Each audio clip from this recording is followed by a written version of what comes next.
एक समय था जब भारत का इतिहास वेदों से शुरू होता था।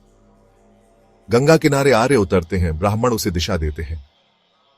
सभ्यता वही थी जो वेदों में लिखी गई थी। ऐसा ही पढ़ाया, स्कूलों ने यही दोहराया। फिर जमीन ने एक झूठ को चीर दिया। 1920 के दशक में ब्रिटिश भारत में रेलवे बन रही थी। पश्चिमी पंजाब में एक जगह अचानक कुछ पुरानी ईंटें मिलीं। बर्तन, मकान, अवशेष, सब कुछ वैदिक युग से बहुत पहले का। हड़प्पा और मोहनजोदड़ो ने इतिहास की किताबें फाड़ डाली। 3000 साल पुरानी एक नगरीय सभ्यता जो न वेदों में थी न आर्यों की कथा में। जैसे धरती ने खुद सवाल पूछा हो, क्या इतिहास वही है जो तुमने लिखा या जो मैं दिखा रही हूं? माना जाता था कि आर्य भारत के मूल निवासी थे। गाय चराते हुए आए या घोड़े पर चढ़कर, बहस चलती रही। पर हडप्पा की खोज ने इस थ्योरी को जड़ से हिला दिया। क्योंकि हड़प्पा के लोग आर्य नहीं थे, वो पहले से यहां थे, जमीन के अपने थे, और आर्य शायद बाहर से आए। इतिहास की किताबों में जो आगम था वो अब आक्रांत लगने लगा। सांस्कृतिक राष्ट्रवाद की आग में जब देश जला, तब भारत के टुकड़े हुए, और उसी के साथ हमारी सभ्यता की मूल भूमि, वह धरती जहां से आगम की गूंजें पहली बार सुनी गई थीं, और हमारी सभ्यता का पालना, सिंधु की घाटियां, तक्षशिला और हड़प्पा, सब कुछ पाकिस्तान चली गई। जब राष्ट्रवाद खुद एक खोखली कल्पनाओं से गढ़ी हुई कथा बन जाए, जैसा कि वर्तमान में देखने को मिल रहा है, जिसे सत्ता बार बार दोहराकर अपने समर्थकों के भीतर नकली गौरव और झूठी अस्मिता भरती है, यह वो राष्ट्रवाद है जो सच्चाई नहीं बल्कि सुविधाजनक झूठ पर खड़ा किया गया है। भारत की सांस्कृतिक विरासत का मूल वेदों और आर्यों के कहे कथन ही अंतिम सत्य बने, उन्हीं का वर्चस्व कायम रहे। इसके लिए उत्तर भारत अब नया नायक बने, यह बेहद जरूरी हो गया। इसलिए इतिहास अब लिखा नहीं जा रहा था, कृत्रिम रूप से तराशा जा रहा था। चिंताजनक किंतु सच। इसी वर्चस्व की भूख और झूठे अहंकार ने हमारी ऐतिहासिक चेतना भी विभाजित कर दी। 2015 में तमिलनाडु के मदुरै से कुछ किमी दूर कीलाड़ी में एक निजी भूखंड की खुदाई में अद्वितीय मृदभांड मिले। ये उत्तर भारतीय अवशेषों से भिन्न थे और सिंधु घाटी सभ्यता से मेल खाते थे। 2016 तक हुई खुदाई में सोने चांदी के सिक्के, पाइपलाइन युक्त जल निकासी प्रणाली, धातु गलाने के भट्ठे मिले। खुदाई और बढ़ी, मिला एक औद्योगिक शहर, जल निकासी, बीड्स, स्मेल्टर, चित्रित कुम्हार कला। इतिहास अब सिर्फ गंगा जमुनी नहीं था, कावेरी भी गुनगुना रही थी।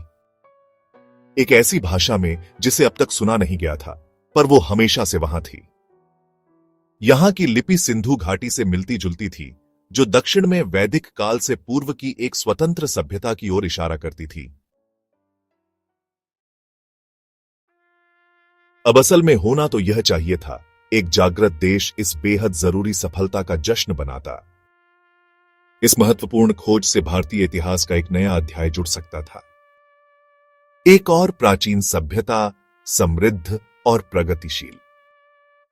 पर नहीं, हीन भावना से ग्रस्त एक विशेष एजेंडे के सहारे खड़ी ढी सरकार को यह रास नहीं आया। खुदाई का बजट रोक दिया। जिस अफसर ने खोज की, उसका तबादला कर दिया। रिपोर्ट वापस लेने का दबाव, और फिर नई रिपोर्ट में कहा गया, यहां कुछ भी महत्वपूर्ण नहीं मिला। इतिहास फिर मिट्टी में दबा दिया गया। सच की सबसे बड़ी सजा यह होती है कि वो अहम के सामने बेमानी हो जाता है।